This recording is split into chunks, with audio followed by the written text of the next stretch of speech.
বেশ কিছুদিন আগে আমি চলে গেছিলাম আমাদের হাবড়ার মোস্ট ভাইরাল একটা শাড়ির দোকানে। অলরেডি তোমরা পোস্ট দেখে বুঝতে পেরেছো আমি কোন দোকানের কথা বলছি। হ্যাঁ, রিঙ্কি পাল শাড়ি। বেশ কিছু মাস ধরে আমি কিন্তু এনাদের লাইভ ভিডিও দেখতাম, তো সেই মতোই আমারও ইচ্ছা ছিল একবার অন্তত ভিজিট করার।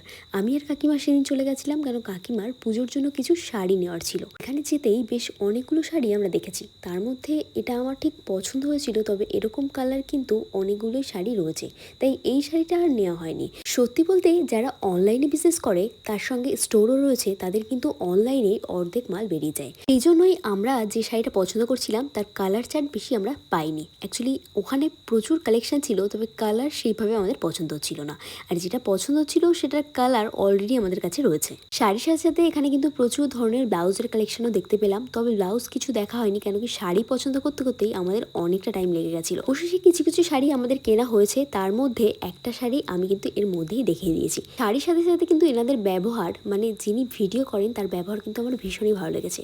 তোমাদের এর মধ্যে কোন কালেকশনটা বেশি ভালো লেগেছে অবশ্যই কিন্তু কমেন্ট করতে ভুলো না। পরে চলে গেছিলাম শাড়ির সাথে ম্যাচিং করে কিছু ব্লাউজ দেখতে। ব্লাউজগুলো দেখতে তো খুবই সুন্দর ছিল, তবে ব্রাইডাল ব্লাউজ হেভি কাজ করা ছিল।